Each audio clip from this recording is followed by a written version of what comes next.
आज नवरात्रि का 8वां दिवस है और इस दिन माता के महागौरी स्वरूप की कथा कही जाती है। माता का यह अद्भुत और सुंदर स्वरूप स्वर्ण के समान आभा से सुशोभित है और वे श्वेत वस्त्र धारण करती हैं। यह उस समय की बात है जब माता पार्वती अपने पुत्रों गणेश और कार्तिकेय तथा पति महादेव के साथ कैलाश पर एक सुखी गृहस्थ जीवन व्यतीत कर रही थीं। वे अपने पारिवारिक दायित्वों जैसे पुत्रों का ध्यान रखना और कैलाश को सुव्यवस्थित रखने में पूरी तरह से मग्न हो गई थीं। एक दिन महादेव ने ब्रह्मदेव से अपनी चिंता व्यक्त करते हुए कहा कि उन्हें आशंका है कि पार्वती अपनी साधारण दिनचर्या में इतनी तल्लीन हो गई हैं कि वे अपना वास्तविक परिचय ही भूल गई हैं।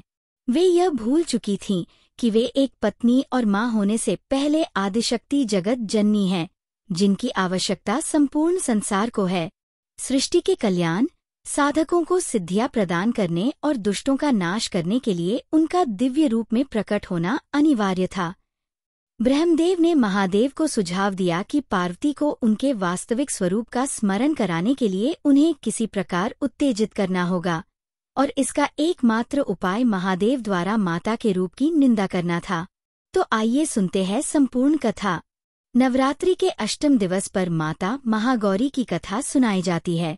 उनका स्वरूप स्वर्ण के समान आभा वाला है और वे श्वेत वस्त्र धारण करती हैं। पार्वती का गृहस्थ जीवन और शिव की चिंता। एक समय की बात है जब माता पार्वती अपने पुत्रों गणेश और कार्तिकेय तथा पति महादेव के साथ कैलाश पर एक सुखी गृहस्थ जीवन व्यतीत कर रही थीं।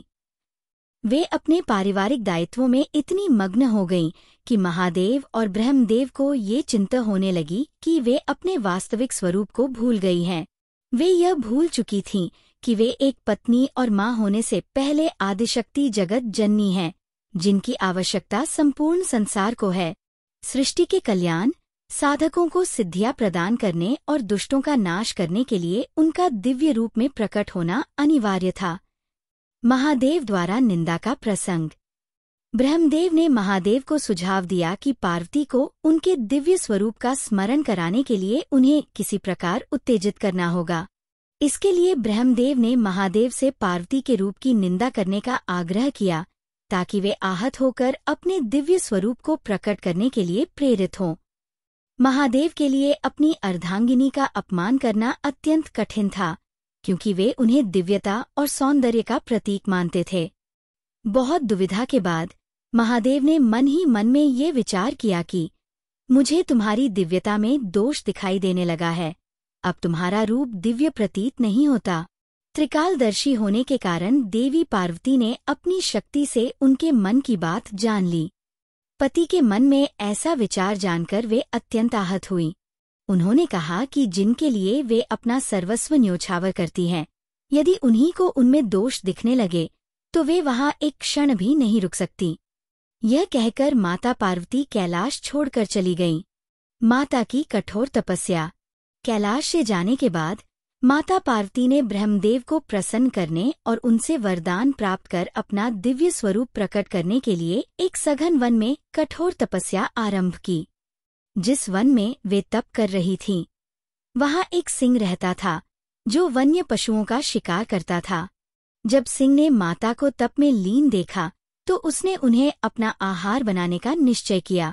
जैसे ही उसने आक्रमण करने के लिए छलांग लगाई, माता ने अपनी शक्ति से उसे स्तंभित कर दिया। माता की तपस्या के प्रभाव से निकली ऊर्जा और प्रकाश से सिंह भी प्रभावित हुआ। उसके मन की सभी मलिनता और हिंसक प्रवृत्ति समाप्त हो गई और वह माता का भक्त बन गया।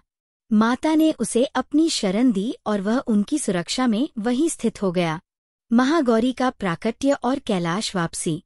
अंत में ब्रह्मदेव माता की तपस्या से प्रसन्न होकर प्रकट हुए। माता ने उनसे वरदान मांगा कि वे अपने दिव्य स्वरूप को उजागर कर सकें ताकि उससे सृष्टि का निरंतर कल्याण होता रहे। ब्रह्मदेव ने उन्हें वरदान दिया और माता अपने महागौरी स्वरूप में प्रकट हुई। जब वे अपने भक्त सिंह, जिसका नाम सोम नंदी था, के साथ कैलाश लौटीं तो महादेव ने सिंह को कैलाश में प्रवेश करने से रोक दिया।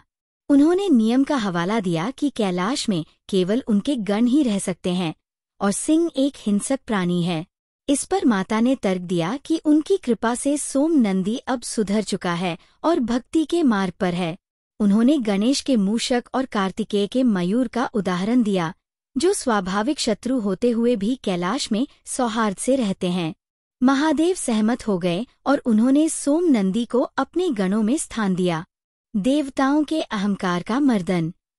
माता महागौरी के प्रकट होने का एक और महत्वपूर्ण उद्देश्य था देवताओं के अहंकार को भंग करना। कल्मेश नामक असुरों को पराजित करने के बाद देवताओं में घमंड आ गया था। वे स्वयं को सर्वश्रेष्ठ और अजेय समझने लगे थे। माता को यह आभास हो गया कि अहंकार उनके पतन का कारण बन सकता है, इसलिए उन्होंने देवताओं को सही मार्ग पर लाने का निश्चय किया। इस प्रकार उन्होंने देवताओं के अहंकार को तोड़कर सृष्टि का कल्याण किया।